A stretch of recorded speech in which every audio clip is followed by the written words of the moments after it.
tous, c'est Hugo Mouton. On se retrouve aujourd'hui pour une vidéo sur le double header du Qatar et des USA au Grand Prix de Austin. Alors on va commencer tout de suite parce que ce double header sera un double week-end sprint. Le Qatar est un week-end sprint et Austin aussi. Et vous savez, chaque fois qu'il y a un week-end sprint, ma vidéo prend 2 à 3 minutes en plus. Donc on n'a pas de temps et on va aller très très vite. Alors excusez-moi, je te fais un petit disclaimer. Peut-être que je parle différemment, j'ai le nez bouché. J'espère que ça vous dérangera pas beaucoup. Commençons directement. Alors le Grand Prix du Qatar, 17e Grand Prix de cette saison, un Grand Prix sprint et comme je l'ai dit juste avant, au calendrier depuis 2021. C'est un Grand Prix tout nouveau à Losail. En FP1, seule et unique session de free practice d'ailleurs très sablonneuse. Effectivement, Losail c'est un désert, on est dans le désert donc il y a du sable. GG pour l'observation, mais donc ça dérange pas mal les pilotes parce que le sable ça baisse un peu l'adhérence des voitures, ce qui va causer certains petits problèmes à des pilotes qui vont glisser. Leclerc a un petit problème moteur et Verstappen est le plus rapide avant la qualification du dimanche. La qualification du dimanche qui se passe le vendredi en Q1, elle est plutôt calme à part quelques sorties de piste. C'est Joe, Magnussen, Lawson, Stroll et Sargent qui sortent. Stroll c'est un petit peu décevant, surtout quand on voit le résultat de Alonso qui lui sera beaucoup plus à l'aise sur cette piste du Qatar. Vraiment c'est même un peu incompréhensible de voir à quel point il a du mal dans la monoplace.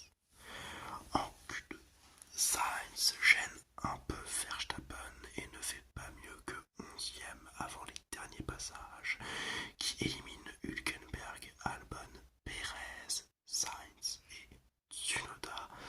Bottas élimine Perez qui a vu son temps effacé tandis que les deux Alpines passent en Q2. Donc vraiment une Red Bull et une Ferrari dehors dès la Q2, un petit peu inquiétant. En Q3, Verstappen fait le meilleur temps et rentre en ne faisant même pas de deuxième tentative. Et au final, c'est lui qui prend la pole position dans les stands. Norris voit son temps qui est deuxième être effacé et c'est Russell qui prend la P2. D'ailleurs, un moment un peu marrant lors des interviews de fin de qualification, c'est d'abord Verstappen, Russell, Norris, puis Norris apprend qu'il était classifié, donc c'est Piastri qui vient. Et pendant l'interview, on apprend Piastri que lui aussi était classifié, qui partira que 8ème. Donc Hamilton n'a pas fait la petite séance habituelle de meeting. Bon, ça va pas du tout trop le gêner, je vous avoue. La SQ2, la SQ1, pardon, pour les qualifications sprint le samedi.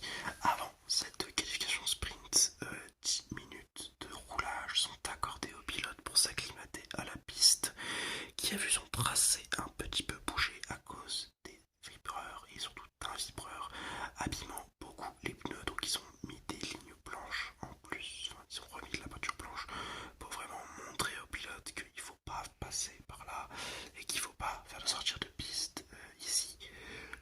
Donc voilà, c'est vraiment pour avertir les pilotes et c'est aussi pour les aider un peu à redécouvrir cette piste, même si c'est pas un immense changement non plus. Donc en qualification sprint, première en Q1 de qualification sprint, si vous pouvez. Au dernier passage, Sargent, Magnussen, Tsunoda, Albon et Stroll sortent et Tsunoda s'énerve à la radio, ça faisait longtemps. En Q2 sprint, de très nombreux temps sont effacés, ce qui élimine Joe, Bottas, Lawson, Hamilton et Gasly, tandis que Hülkenberg passe, un peu décevant pour Hamilton qui était pas trop mauvais depuis le début de ce week-end. Et Hülkenberg, donc belle surprise, il arrive à passer, bravo. Et en Q3 sprint, cette Q3 sprint est ouverte et c'est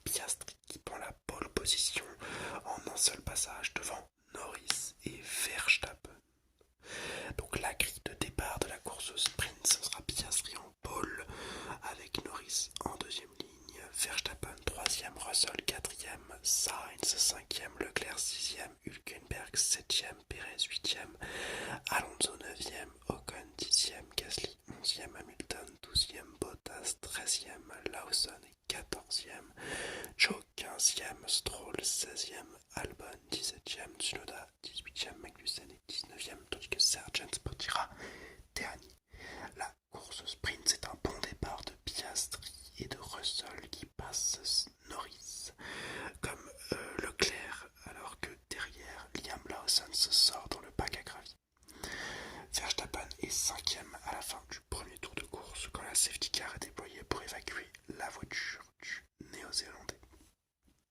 Au fin du tour 2, Piastri relance le pack et Russell le dépasse dans le même tour en plongeant au freinage. C'est un très beau dépassement à un endroit où on n'a pas l'habitude de voir dépasser à l'oseille. Derrière, Sargent se sort et provoque une safety car à nouveau au tour 4. Tour 6, la safety car s'efface et Russell prend de l'avance sur Piastri qui est toujours deuxième et qui tient bien Sainz derrière lui.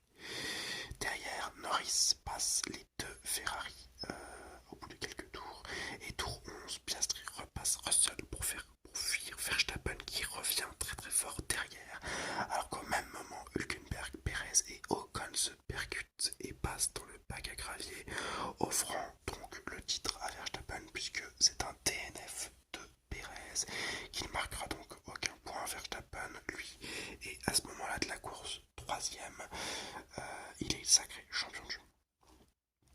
Pour en revenir à l'accident, c'est un sandwich entre Ocon, Hülkenberg et Perez. Il n'y a pas de réel fautif parce que Ocon doit faire le virage, sinon il est hors piste. Hülkenberg ne peut pas lâcher un gros frein et permettre à Perez et Ocon de passer parce que sinon c'est pas de la course automobile.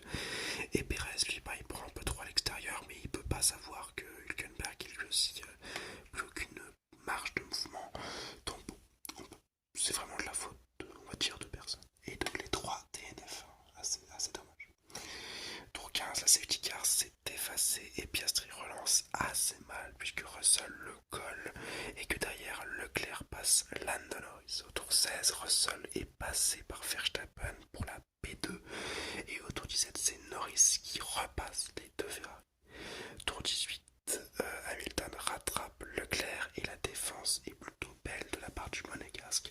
Au tour 19, il le passe alors que Piastri va chercher sa première victoire en carrière. C'est pas une réelle victoire parce que c'est une victoire en sprint, mais bon, c'est quand même assez beau de la part de Piastri. Vraiment un très très gros rookie cette année.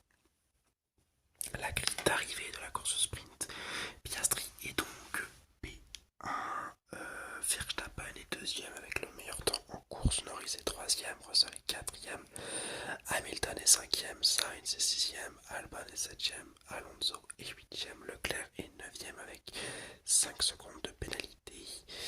Je sais plus ce qu'il a fait, je vous l'avoue, mais il a pris 5 secondes de pénalité, donc malheureusement il descend 9ème.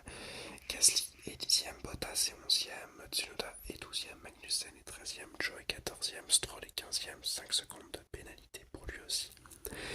Hülkenberg est 16ème, Ocon est 17ème, Perez est 18ème, Sargent est 19ème, Lawson est 20ème, les 4 ont DNF. La course principale.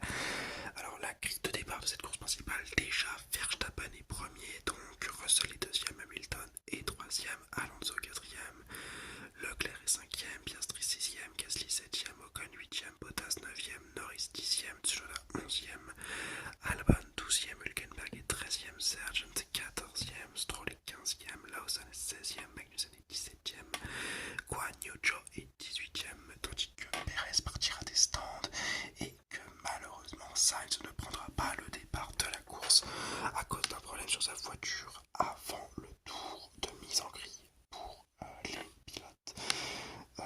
Et d'ailleurs, événement très important avant la course, excepté ce DNF de Carlos Sainz, la FIA n'autorise pas plus de 18 tours de course sur une seule gomme à cause du même vibreur qui nous a retardé la séance de qualification sprint.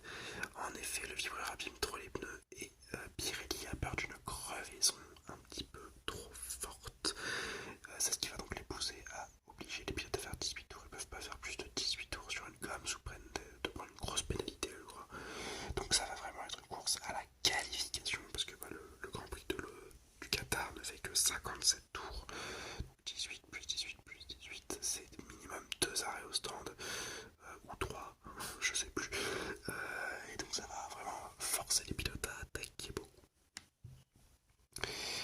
La course donc, bon départ de Verstappen et de Hamilton. Malheureusement, Russell touche son coéquipier au start et provoque un DNF pour le Britannique, le plus âgé des deux Britanniques, qui se retrouve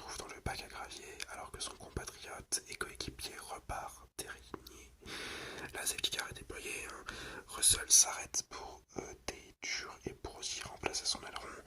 Et quand on revoit les images de l'accrochage, c'est du 50-50 car Hamilton est plutôt rapide mais un peu trop ambitieux. Il ferme peut-être un peu trop rapidement la porte.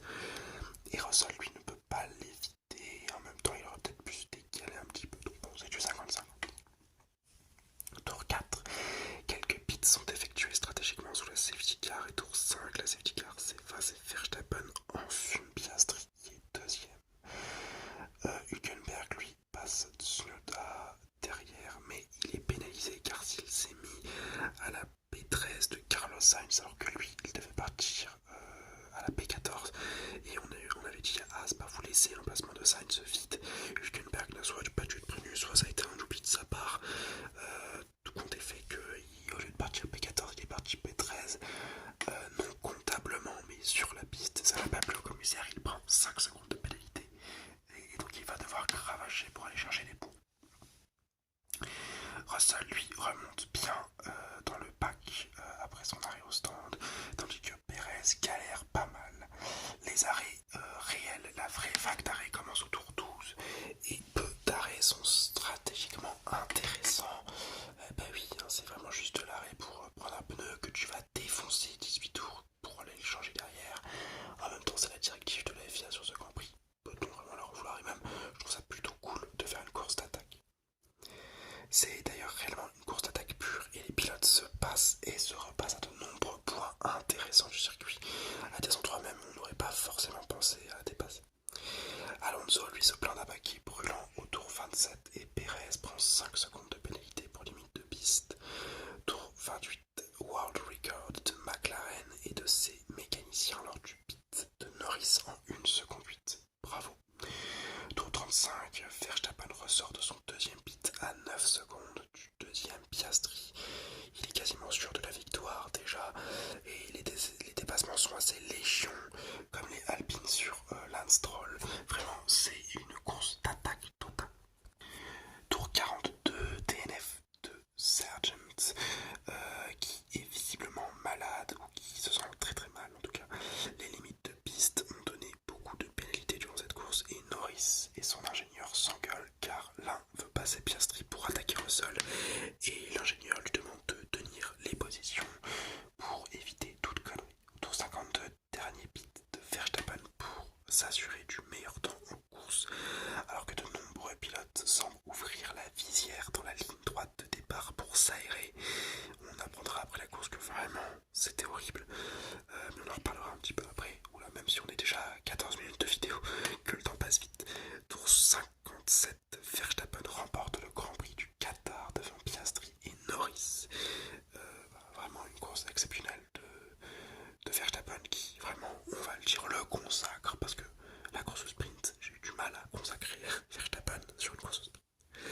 Alors la grille d'arrivée, Verstappen est premier avec le meilleur temps, Piastri est deuxième, Norris est troisième, Russell est quatrième, Leclerc est cinquième, Alonso est sixième, Ocon est septième, Bottas est huitième, Perez est neuvième, Joe est dixième, Stroll est onzième, Gasly est douzième, Magnussen est treizième, Albon est quatorzième, Tsunoda est quinzième, Hülkenberg est seizième, Lawson est dix-septième, Sargent et Hamilton sont DNF et Carlos Sainz a DNS, il n'a pas déparé le Grand Prix. Les enseignements de ce Grand Prix du Qatar, un Piastri, vraiment je voulais parler de Verstappen mais on va d'abord parler de Piastri. Piastri, c'est l'incarnation de Kimi Raikkonen, en peut-être un petit peu plus chaleureux, mais un chouïa. Le mec gagne la sprint, il s'en bat les couilles. Le mec en interview de qualification lui dit ah bah merde, désolé mec, t'es déclassé. Il s'en bat les couilles. Il fait un podium deuxième, il s'en bat les couilles. Ce mec me sidère. J'aime beaucoup Piastri, vous aviez dû le comprendre lors des pronos de cette saison. Mais vraiment j'aime énormément Piastri qui me rappelle un certain Raikkonen qui pour acquis de conscience est mon pilote préféré était, puisqu'il ne roule plus en Formule 1. Voilà. Il y a un petit attachement qui se crée de plus en plus. Verstappen donc voit trois championnats du monde, il est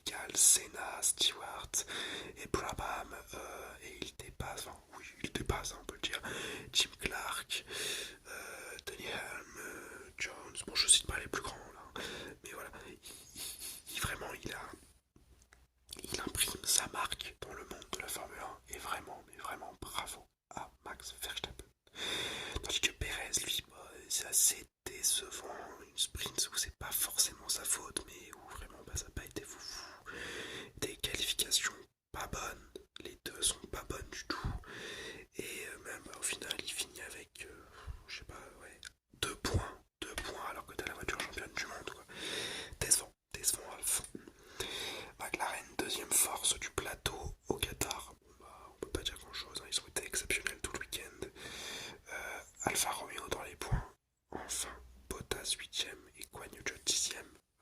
Ça faisait très longtemps qu'ils n'avaient pas été dans les points. Et Mercedes, je suis hyper déçu parce que putain, ils avaient la performance, c'était eux, la deuxième force du plateau. Et ce sont eux qui se sont sabordés bêtement en course principale. Comme je l'ai dit, c'est pas la faute de l'un ni de l'autre, mais c'est extrêmement décevant. Et enfin, pour terminer sur ce Grand Prix du Qatar, donc la piste est assez belle, assez bonne, beaucoup de dépassements, mais moins d'eux pour le vibreur, parce que c'est vraiment pas sécurité. Après, on peut se dire que c'est aussi grâce à ce vibreur qu'on a eu une course d'attaque totale qui était intéressant, surprenant, mais malheureusement un peu dangereux. On est dans un désert déjà, je vais le répéter, hein, mais c'est chaud, dans le désert il fait super chaud, il n'y a pas beaucoup d'oxygène, beaucoup d'air chaud tout le temps, et bah, c'est aussi à cause de ça que Sergeant DNF, que les pilotes ouvrent la visière en ligne droite, que à la fin du Grand Prix, il y en a quelques-uns qui manquent de s'évanouir déjà dans les voitures, mais aussi dans le Medical Center. C'est pas un Grand Prix qui fait très très plaisir à voir quand on apprend tout ça. Imaginez qu'un pilote se soit effondré durant la course. On aurait pu avoir un accident assez important. Il faut privilégier le spectacle, mais en n'oubliant surtout pas la santé des pilotes. Et là, on l'a un peu oublié pendant ce Grand Prix, ce qui est un petit peu dommage. Donc c'est pour ça que je n'attribuerai qu'un 13 sur 20, alors que c'était un plutôt grand prix, plutôt beau Grand Prix. Mais voilà, donc un 13 sur 20 pour le Grand Prix du Qatar. Mon Dieu, il est déjà 18 minutes de vidéo, elle va durer 30 minutes cette vidéo, c'est pas possible.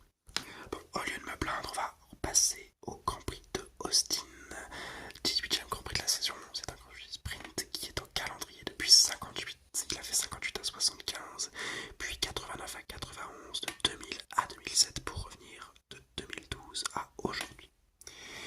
Avant le Grand Prix, retour de Daniel Ricciardo, et oui, on dit au revoir au bébé Lawson, qui va essayer d'aller conquérir son titre en super Formula, de belles jolies livrées pour le Grand Prix des Amériques.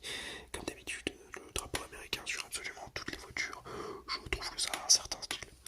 Et enfin, une très belle nouvelle, très belle, je ne sais pas, mais j'ai trouvé le casque de Gasly magnifique. Casque de Gasly en collaboration avec, pour rappeler les 50 ans de la mort de François Sever, un pilote français des années Stewart, Graham Hill et Jim Clark. Jim Clark n'était plus en vie quand Sever a commencé à rouler en Formule 1, Fittipaldi plutôt.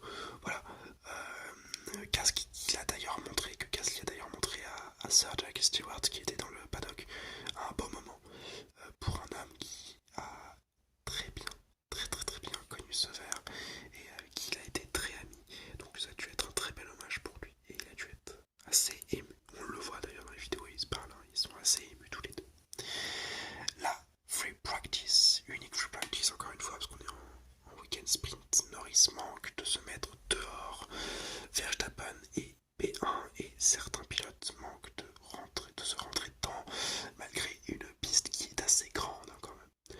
Stroll a des problèmes de frein qui le font peu rouler dans cette FP1 et Ricciardo est lui P14 pour son retour derrière Tsunoda qui est P13. Alors la qualification en Q1, la qualification pour le dimanche, première fois de l'année que Alonso nous quitte en Q1, c'est Sargent, Stroll, Albon et Hülkenberg qui l'accompagnent. L'Aston Martin est en immense perte de vitesse. C'est assez inquiétant. Le développement a dû être vraiment très mauvais. En Q2, les AlphaTauri, Alfa Romeo et Magnussen sortent et les deux Alpines passent en Q3. En Q3, justement, au premier passage, Leclerc prend la pole provisoire et au second passage, Verstappen arrache la pole position. Mais malheureusement, il voit son temps annulé pour limite de piste et c'est Leclerc qui conserve sa pole position sans améliorer sur un deuxième passage. Ensuite, donc on est le samedi et on va passer aux qualifications sprint en SQ1. Sargent, Tsunoda, Bottas et les deux As sortent, tandis que Tsunoda insulte encore une fois la planète entière à la radio et que Ricciardo lui passe en SQ2. Ça nous avait manqué le Tsunoda un petit peu énervé, un petit peu nerveux. En SQ2, Alonso et Stroll ont des stratégies différentes car l'Espagnol sort SQ2 pour un seul tour, mais il sera éliminé comme son coéquipier d'ailleurs avec Joe, Stroll, Ocon et Ricciardo. Verstappen lui part un petit peu à la faute lors de son dernier passage sans trop de gravité parce qu'il n'endommage pas la voiture. Ou pas trop parce que peut-être que le fond plat a un peu été touché. En SQ3, le tour se fera en un seul passage car les pilotes sortent assez tard et c'est Verstappen qui sera en pole position de la course sprint devant Leclerc et Hamilton. Je vais vous donner la grille de départ de la course sprint. Verstappen est premier, Leclerc est deuxième, Hamilton est troisième, Norris est quatrième, Piastri est cinquième, Sainz est sixième, Perez est septième, Albon est huitième, Gasly est neuvième, Ricciardo est dixième, Russell est onzième avec 3 places de pénalité puisqu'il a dérangé Leclerc dans son tour de Q1 ou de SQ1, je sais plus. Alonso est 12e, Ocon est 13e, Stroll est 14e, Joe est 15e, Hülkenberg est 16e, Magnussen est 17e, Bottas est 18e, Tsunoda est 19e, Sargent est 20e à domicile. La course sprint, bon départ de Verstappen qui bloque Leclerc et qui fait gagner une place à Hamilton avec cette manœuvre. Sainz a passé Piastri et Norris au premier tour, sûrement grâce à son pneu tendre. Au tour 3, nouvelle belle défense de Piastri sur Perez qui le passe à la réaccélération. Et Russell, lui, passe même l'Australien hors des limites de piste dans le quadruple droite, ce qui lui faudra d'ailleurs une pénalité plus tard dans la course. Tour 5, Piastri est en perdition et il est passé par Gasly pour la P8. Tour 6, Verstappen a du mal à se détacher en tête, c'est assez rare, et en plus Hamilton lui colle au train depuis le départ. Tour 10, Norris passe finalement Carlos Sainz qui le ralentissait avec des pneus soft usés contre des médiums pour le Britannique. Sainz coule en fin de Grand Prix sprint passé par Perez et Russell, mais le Britannique se verra redépassé par l'Espagnol et ils batailleront tous les deux durant 9 tours. Verstappen, lui, est premier avec 6 secondes d'avance alors que Stroll DNF au tour 17 sur un problème de frein dans les stands. Au tour 19, Verstappen l'emporte sur cette course sprint à Austin devant Hamilton et Leclerc. Carlos Sainz finit 6ème, il a bien tenu et a réussi donc à tenir Russell jusqu'à la fin derrière lui. La grille d'arrivée de cette course sprint, Verstappen est premier, Hamilton est deuxième, Leclerc est troisième, Norris est quatrième, Perez est cinquième, Sainz est sixième, Gasly est septième, Russell est huitième avec 5 secondes de pénalité pour le dépassement illicite sur Piastri. Albon est 9ème, Piastri est 10ème, Ocon est 11ème, Ricciardo 12ème, Alonso 13ème, Tsunoda 14ème, Hülkenberg 15ème, Bottas 16ème, Guan Yu Zhou est 17ème avec 5 secondes de pénalité, Magnussen est 18ème et Sargent est 19ème alors que Stroll a DNF. La course principale, cette fois-ci je vais déjà vous donner la grille de départ de cette course principale.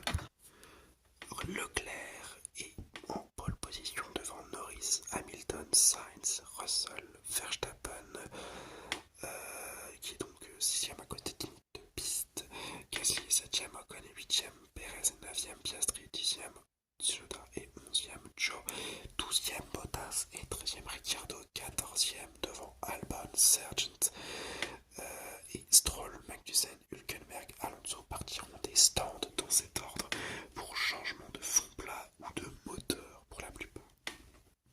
La course.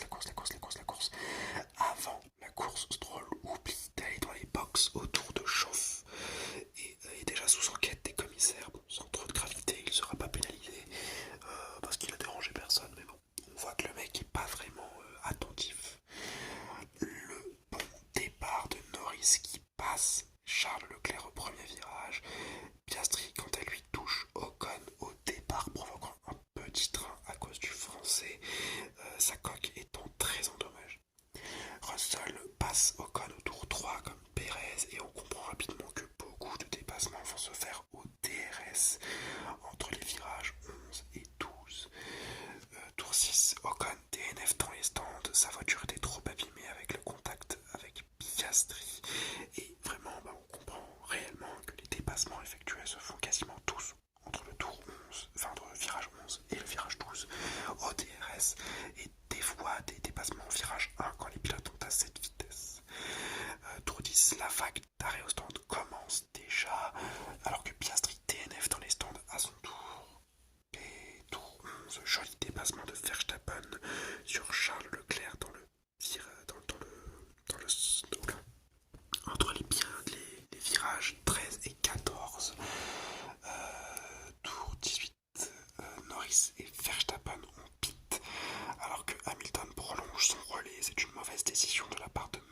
Perez car il pite au tour 21 à cause de pneus un peu trop lents et ressort derrière Verstappen alors qu'il était devant avant l'arrivée au stand.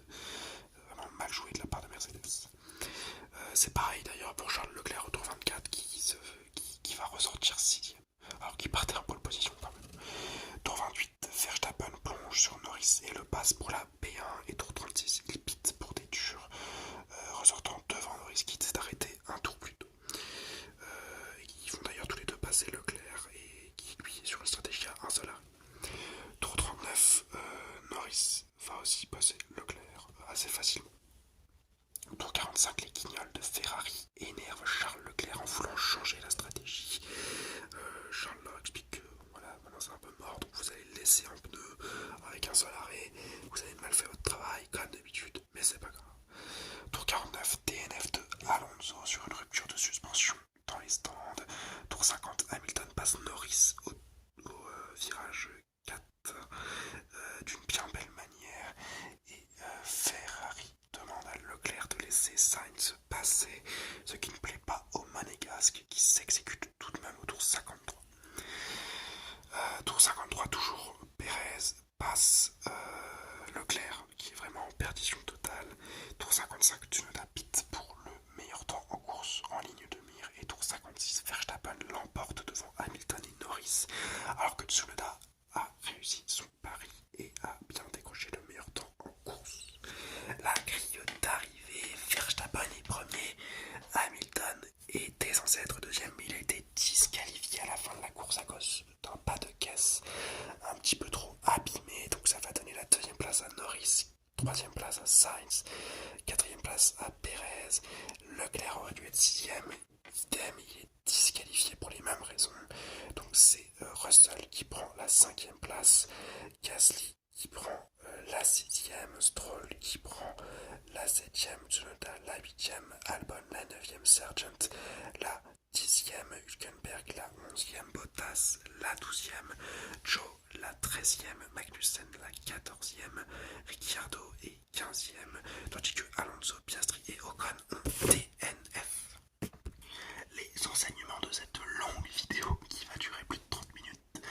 Verstappen est imbattable, vraiment, encore une fois. Singapour, ça a été une petite phase de moins bien. Il est imbattable cette saison, c'est le champion du monde et c'est probablement le meilleur driver de ce début de décennie 2020. Et je pèse mes mots. Perez, lui, ça sent vraiment la fin. Une course pas folle, des qualifications de plus en plus mauvaises.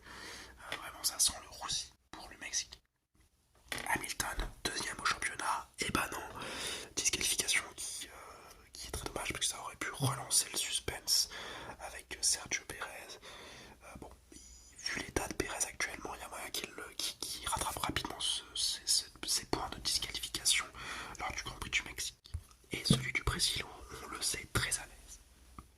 Norris est très très très solide, P2 finalement en course principale, donc vraiment pas mal, surtout avec une McLaren qui semblait pas forcément la plus à l'aise ici. Tandis que Sainz, c'est la tête en dehors de l'eau, un podium donc sur des disqualifications, bien joué à lui et surtout que lui il s'est pas fait s'aborder par une stratégie hasardeuse de Ferrari. Aston Martin souffre comme As et Alfa Romeo. Alfa Romeo, ça a été le feu de paille lors du Grand Prix d'avant, mais là on retombe dans les mêmes travées, 14e et 15e. En sprint, c'est pas forcément mieux, hein, c'est 16e et 17e. Tandis que les As, à domicile, ça a vraiment pas fait le spectacle, et que Aston Martin, vraiment, c'est une décrépitude absolument atroce. Tandis que Alpha Tauri, c'est un pari gagnant. Outre le retour de Ricciardo qui est un peu raté, il finit dernier des gens qui ont passé le drapeau à damier. Tsunoda, lui, est 10ème et rapporte 2 points avec le meilleur temps en course, ce qui est vraiment un truc assez rare pour des petites écuries, et ce qui est très plaisant à voir.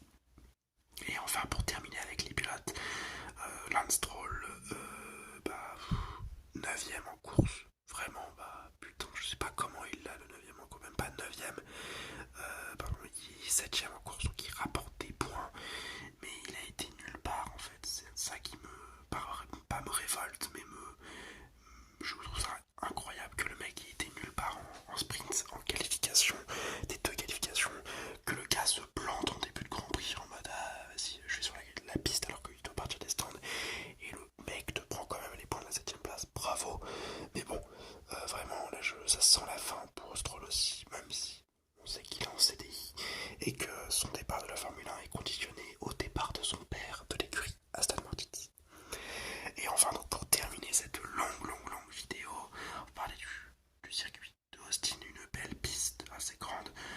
c'est un public américain, c'est un public que j'aime pas forcément, c'est un peu trop aseptisé, c'est voilà, c'est pas mon public préféré, mais bon, c'est pas grave. Il y a beaucoup de people aussi, ce qui est pas forcément le truc qui me plaît le plus. Et ça a été une course de DRS, il faut bien se l'avouer. Mais quand même, on a eu des beaux dépassements, des belles courses, donc je vais attribuer un joli 13 sur 20 pour ce Grand Prix qui aura vraiment pas été mal, et ce Tabala Header Sprint qui aura vraiment pas été mal du tout. 30 minutes de vidéo, j'espère quand même vous avoir détendu. S'il vous plaît, dites-moi que vous dormez à ce moment-là de la vidéo. Si vous dormez pas, mettez-moi je sais pas, une petite pastille bleue dans les commentaires, un petit point bleu pour me faire comprendre que vous dormez pas. Auquel cas,